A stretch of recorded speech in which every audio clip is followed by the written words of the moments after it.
هتكلم فيديو النهارده ايه افضل مستوى ممكن توصل له كلاعب كمال اجسام طبيعي.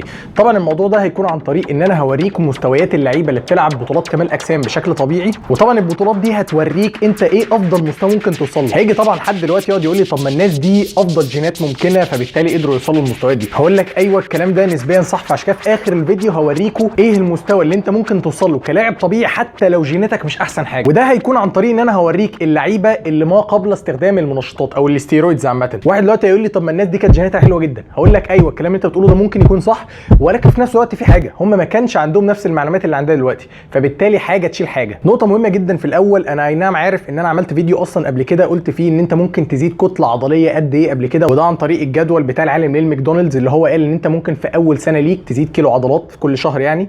تاني سنه من التدريب بتزيد نص كيلو عضلات كل شهر، وكل سنه المعدل ده بينقص للنص وهكذا. فاللي انا عايز اقوله الجدول ده جايب لك المتوسط الافريج، طبعا مش بنسبه 100% صح ولا ينطبق على كل الناس بنسبه 100%، ولكن يعني ايه ده يكون كمرجع كويس ليه. ندخل بقى على بطولات ال WNPF اللي هي الورلد ناتشرال بودي بيلدينج فيدريشن، ودي طبعا بطوله كمال اجسام بتكون طبيعيه 100%، وبتكون في اليو كي او انجلترا عامه، واي لاعب قبل ما بيخش بيتعمل له فحص منشطات كامل عشان يتاكدوا ان هو طبيعي 100%. وبصراحه كلمه حق انا مصدق الناس دي، واعتقد يوم ما يعملوا تحليل هيكون تحليل بجد وصح يعني، مش زي اللي بيتم هنا في مصر والبطولات بتاعت كمال الاجسام اللي يقعد يقول لك دي طبيعي وكده واحنا عارفين اللي فيها يعني.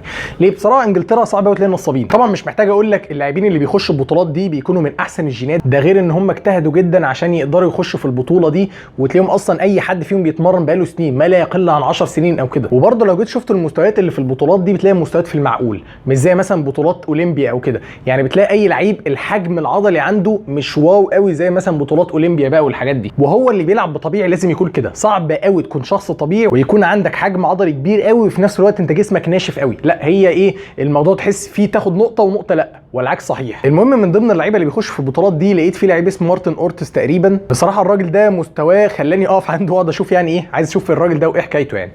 المهم لقيت تقريبا الراجل ده كان طوله حوالي 164 سم، فالراجل ده قصير جدا. فلو ده هيدلك على حاجه، ده يدلك ان كل ما تكون اقصر في اللعبه دي ده معناها ان الكتله العضليه تبان عليك بشكل اكبر. ندخل بقى انا وانت واغلب اللي بيتابعوا القناه دي ممكن يوصلوا لمستوى عامل ازاي طبيعي. هحاول اجيب لكم كل لعيبه كمال الاجسام اللي كانوا قبل استخدام المنشطات او قبل استخدام الاستيرويدز عامه في لعبه كمال الاجسام. طبعا الاستيرويدز بدا يستخدموها في الخمسينات عامه، فده معناها اي حد كان بيلعب قبل الخمسينات ده معناه ان هو كده اكيد مش بيستخدم اي منشطات او كده. وزي ما انا قلت كل اللي انا هعرضهم دول انت ممكن توصل لهم، وزي ما انا قلت في الاول هم اي نعم كانوا معاهم الجينات بس احنا حاليا معانا العلم. ممكن انت اصلا يكون جيناتك حلوه وتقدر توصل لمستويات الناس اللي بيلعبوا بطولات كمال الاجسام طبيعي اللي انا لسه عارضهم من شويه دول. اول واحد هو يوجين ساندو، زي ما انت شايفين مستواه حلو جدا بالذات كتنشيف، وده تقريبا يعد الشخص زي ما تقول كده ايه الفاوندر او الشخص الاب الروحي يعني لعبه كمال الاجسام.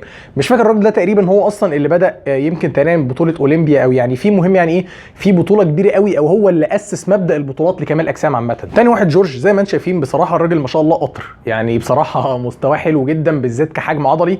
وزي ما انا كنت بقول في الاول هو اللعب الطبيعي كده يا التنشيف يا الكتله العضليه. هو الراجل ما عنده كتله عضليه حلوه جدا بس التنشيف بتاعه مش احسن حاجه. وطبعا سواء يوجين او جورج اللي لسه قايلهم دلوقتي دول كانوا في اواخر 1800 او بدايه ال 1900 يعني. حرفيا كل المعلومات اللي يعرفوها عن اللعبه دي ان هو مثلا يمسك بار من اسمنت ويقعد يهت فيه طول اليوم، ما كانش في اي معلومات ساعتها. ثالث واحد جون جريميك، الراجل ده بصراحه كان عامل مستوى جبار حرفيا، طبعا باين جدا من الكتله العضليه اللي عنده ومستوى التنشيف اللي كان عنده في نفس الوقت. وطبعا مش محتاج اقول لكم الراجل ده جيناته كانت حلوه جدا. واصلا الراجل ده لما جو سالوه انت كان ايه النظام اللي كنت بتتمرن بيه، قال كنت بحط اوزان قدر المستطاع في البار لما اجي اتمرن. وده حرفيا بيطبق قاعده البروجريسيف اوفرلود اللي انا بصيح فيها في كل الفيديوهات بتاعتي اللي هي زياده الحمل التدريبي. وطبعا اللعيب ده كان فتره الثلاثينات، اي نعم فتره الثلاثينات ايه كانت بدات صالات الحديد اي نعم تبدا اهي شويه. رابع واحد دريك بارك، بصراحه الراجل ده مستواه مش طبيعي يعني. الراجل ده كان عامل مستوى جامد جدا بالذات السيمتريه بتاعته مش طبيعيه. اعتقد الراجل ده لو كان موجود دلوقتي كان هيبقى من التوب 5 في الفيزيك عامه. فمن اللي انتوا شفتوهم من شويه دول ده معناها ان انت تقدر توصل لمستوى قوي جدا كمان بشكل طبيعي وبدون اي ستيرويدز. ولو انت ما تعرفش ازاي تعمل نظام تمرين لنفسك او نظام دايت بتاعك هكون سايب لكم سلسله حلقات كامله